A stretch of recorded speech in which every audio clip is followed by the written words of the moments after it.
बोलिए बृहस्पति देव की जय। बोलिए विष्णु भगवान की जय। भक्ति घर चैनल में आपका स्वागत है।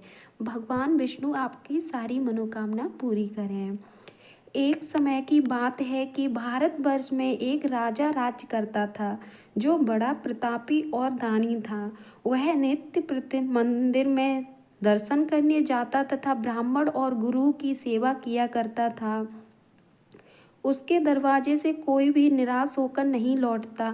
वह प्रत्येक गुरुवार को व्रत करता और पूजन किया करता था तथा प्रत्येक दिन गरीबों की सहायता करता था। लेकिन यह सब बातें उसकी रानी को अच्छी नहीं लगती थीं। वह न व्रत करती और न किसी को एक पैसा भी दान में देती तथा राजा से भी ऐसा करने को मना किया करती थी। एक समय की बात है कि राजा शिकार खेलने वन में गए थे। महल में केवल रानी व दासी थी। उस समय बृहस्पति देव साधु का रूप धारण कर राजा के दरवाजे पर भिक्षा मांगने गए और रानी से भिक्षा मांगने लगे।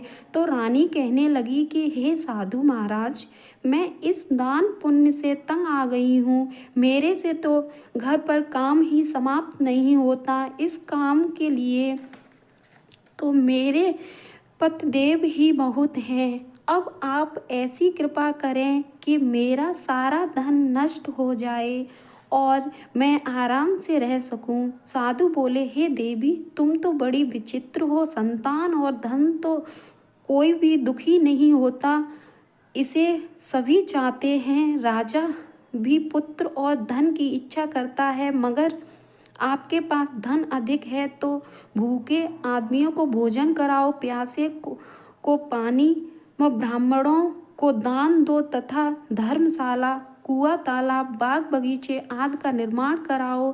निर्धनों की कुंवारी कन्याओं का विवाह कराओ और अनेक आध्यात्मिक धर्म करो। इस तरह के कर्मों से आपके कुल का और आपका नाम परलोक में भी सार्थक होगा। यह स्वर्ग की प्राप्त होगी।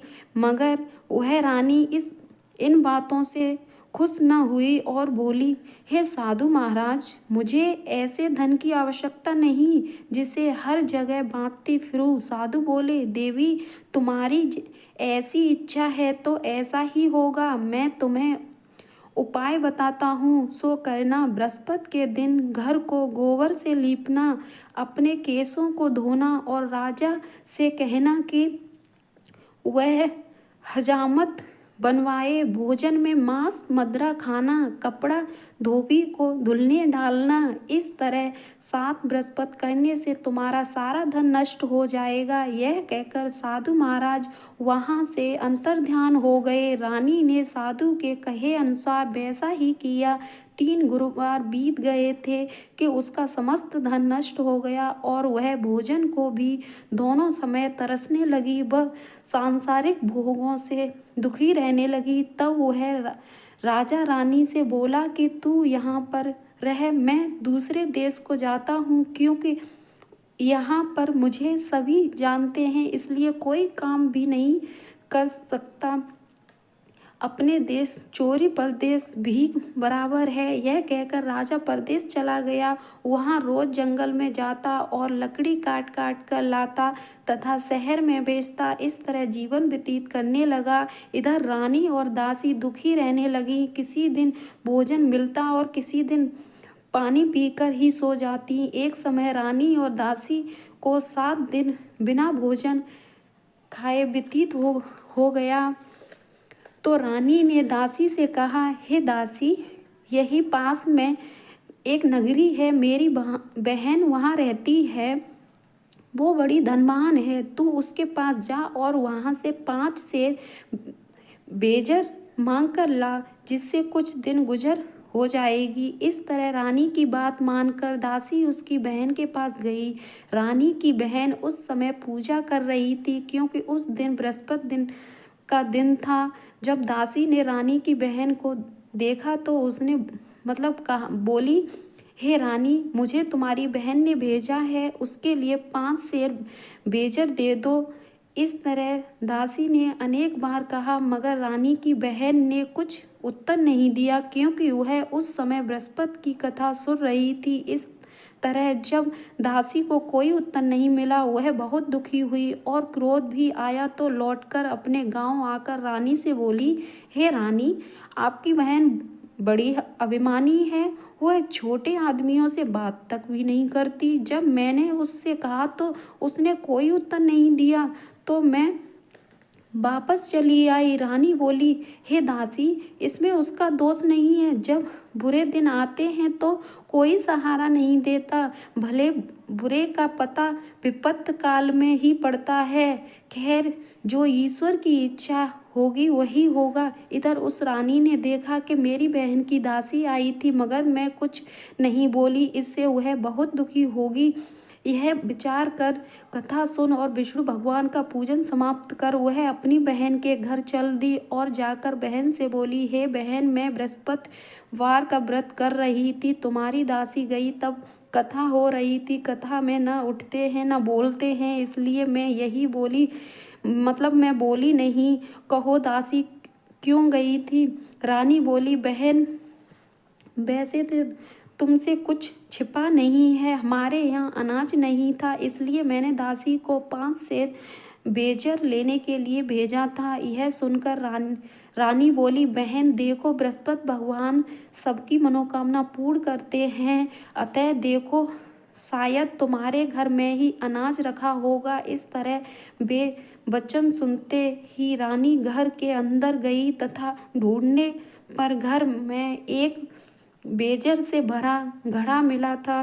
तब तो रानी व दासी बहुत खुश हुई और दासी कहने लगी, हे रानी, यदि हमको घर में अन्न नहीं मिलता तो रोजाना ही व्रत होता, अतः मालूम पड़ता है कि ये बृहस्पति देव के व्रत का ही प्रभाव है। इसलिए अगर अपनी बहन से इस व्रत की विधि और कथा पूछ ली जाए तो उसको हम भी किया करेंगे। तब रानी ने अपनी बहन से पूछा, हे बहन, बृहस्पति व्रत की कथा किस प्रकार से है तथा यह व्रत कैसे करना चाहिए? तब रानी की बहन ने कहा कि गुरुवार के व्रत में चना की दाल तथा मुनक्का से विष्णु भगवान का पूजन केले की जड़ में करें तथा दीपक जलाएं, पीले भोजन करें तथा कथा सुने। ऐसा करने से बृहस्पति देव प्रसन्न होकर पुत्र व धन दान देते हैं एवं सभी मनोकामना पूर्ण करते हैं। यह सुन रानी व दासी दोनों निश्चित किया कि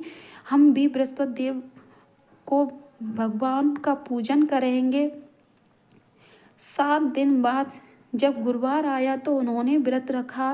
घुड़साल में जाकर चना गुड़ बीन लाई, फिर उससे केले की जड़ का तथा विष्णु भगवान का पूजन किया। अब पीला भोजन कहाँ से लाएं?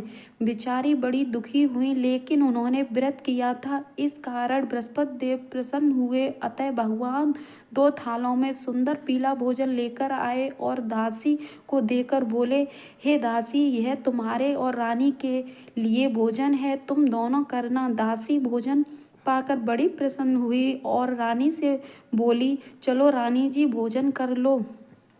रानी को इस विषय में कुछ पता नहीं था, इसलिए वह दासी से बोली, तू ही भोजन कर, व्यर्थ में हमारी हंसी क्यों उड़ाती है? दासी बोली, एक महात्मा भोजन दे गया है। रानी कहने लगी, वह भोजन तेरे लिए दे गया है।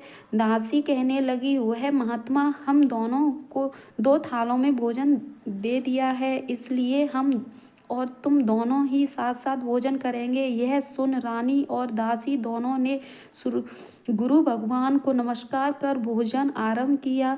तब से ही वह हर गुरुवार को गुरु भगवान का व्रत और विष्णु भगवान का पूजन करने लगी। बृहस्पति भगवान की कृपा से रानी और दासी के पास फिर काफ़ी धन हो गया। कुछ दिन बाद